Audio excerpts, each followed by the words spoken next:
I am a zombie, and it's not so bad. I'm learning to live with it.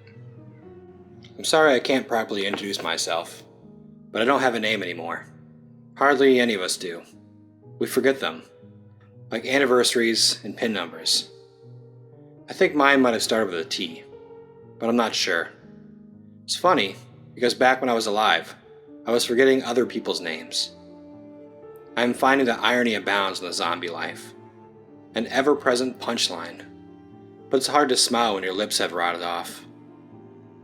Before I became a zombie, I think I was a businessman or young professional of some kind.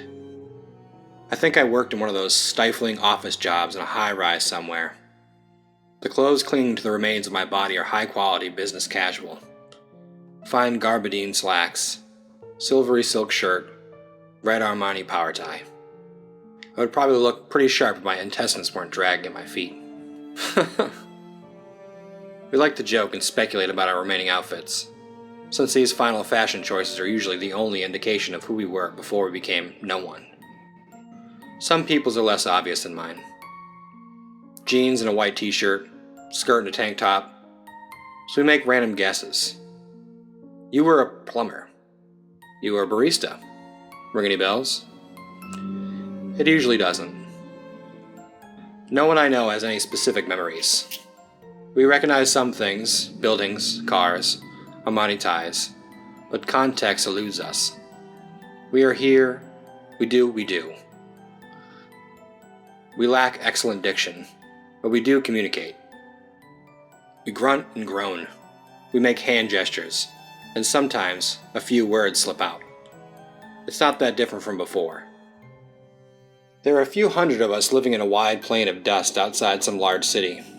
We don't need shelter or warmth, obviously. We stand around in the dust, and time passes.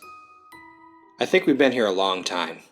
Despite my dragging entrails, I am in decay's early stages, but there are a few elderly ones here who are little more than skeletons with clinging bits of muscle. Somehow, it still extends and contracts, and they keep moving. I've never seen any of us die of old age. Maybe we live forever. I don't know. I don't think much about the future anymore. That's something that's very different from before. When I was alive, the future was all I thought about, obsessed about. Death has relaxed me. But it makes me sad that we've forgotten our names. Out of everything, this seems to be the most tragic. I don't miss my own, but I mourn for everyone else's, because I want to love them, but I don't know who they are. Today a group of us are going into town to find some food. How this expedition begins is one of us gets hungry and starts shuffling towards town, and a few others follow him. Focused thought is a rare occurrence with us, and we follow it when we see it. Otherwise, we would just be standing around and groaning. We do a lot of standing and groaning, and it's frustrating sometimes. Years pass this way. The flesh withers on our bones, and we stand around, waiting for it. I am curious how old I might be. The city where the people live is not that far. We arrive around noon and start looking for living flesh.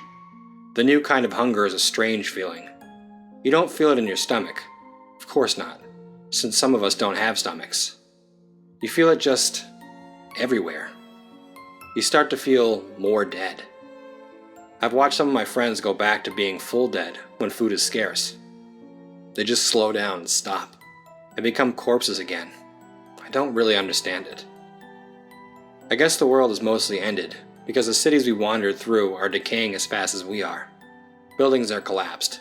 Dead, rusted cars fill the streets. All glass everywhere is shattered. I don't know if it was a war or a plague, or if it was just us. Maybe it was all three. I don't know. I don't think about things like that anymore. In a cluster of broken down apartment buildings, we find some people, and we eat them. Some of them have weapons, and as usual, we lose some of our number. But we don't care. Why would we care? What's death now? Eating is not a pleasant business. I chew off a man's arm, and I hate this. It's disgusting. I hate his screams, because I don't like pain. I don't like to hurt things.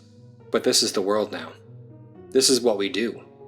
Of course, if I don't eat all of him, If I leave just enough, he'll rise up and follow me back to our dusty field outside the city, and that might make me feel better.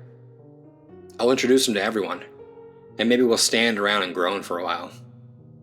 It's hard to say what friends are anymore, but maybe that's close. If I don't eat all of him, if I leave enough. But of course I don't leave enough. I eat his brain, because it's the good part. That's the part that, when I swallow it, makes my head light up with feelings. Clear memories.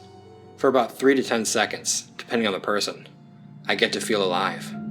I get traces of delicious meals, beautiful music, perfume, orgasms, sunsets, life. Then it fades, and I get up and stumble out of the city, still dead, but feeling a little less, feeling okay. I don't know why we have to eat people. I don't understand what chewing off a man's neck accomplishes. We certainly don't digest the meat and absorb the nutrients. My stomach is a rotted bag of dried bile.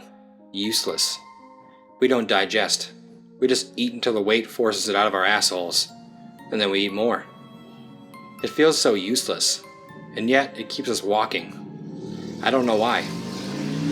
None of us really understand why we are here. We don't know if we're the result of some strange global infection, or some ancient curse, or something even more senseless. We don't talk about it much.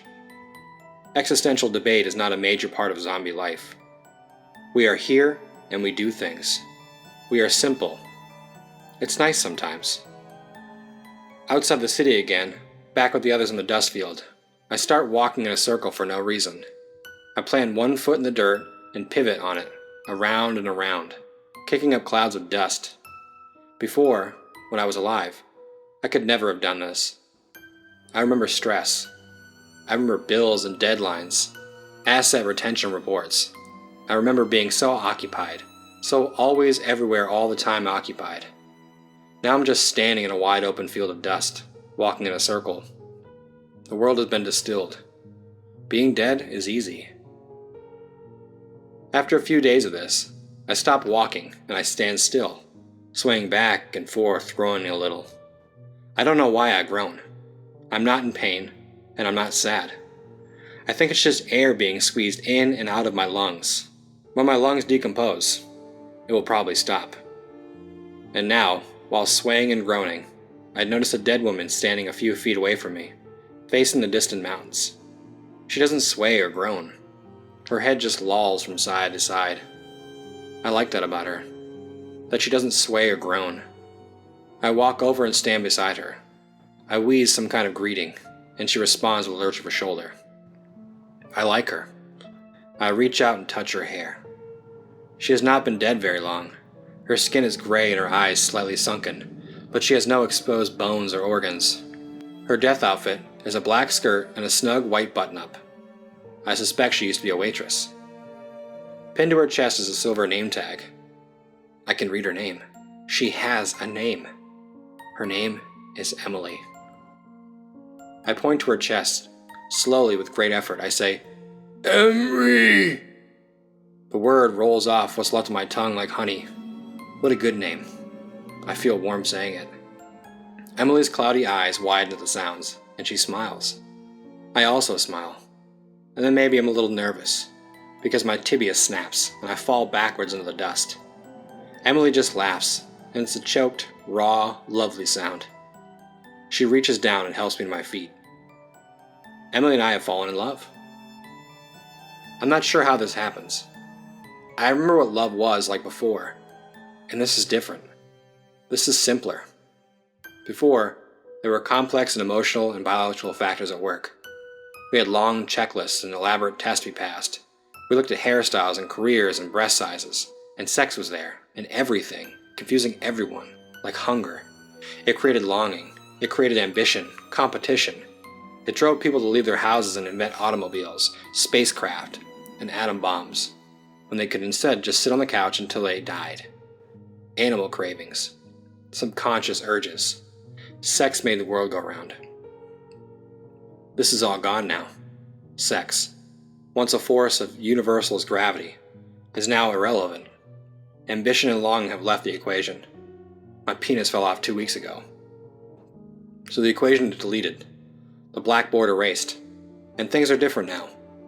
Our actions have no ulterior motives. We shuffle around in the dust and occasionally have lumbering, grunting exchanges with our peers. No one argues. There are no fights. Ever. And Emily is not a complicated process. I just see her and walk over to her, and for no reason, really, I decide I want to be with her for a long time. So now we shuffle around in the dust together instead of alone. For whatever reason, we enjoy each other's company. When we have to go into town to eat people, we do it at separate times, because it's unpleasant, and we don't want to share that. But we share everything else and it's nice. We decided to walk to the mountains. It takes us 3 days, but now we are standing on a cliff looking up at a fat white moon. At our backs, the night sky is red from distant cities burning, but we don't care about that. I clumsily grab Emily's hand and we stare at the moon. There's no real reason for any of this, but like I said, the world has been distilled. Love has been distilled. Everything is easy now. Yesterday my leg broke off, and I don't even mind.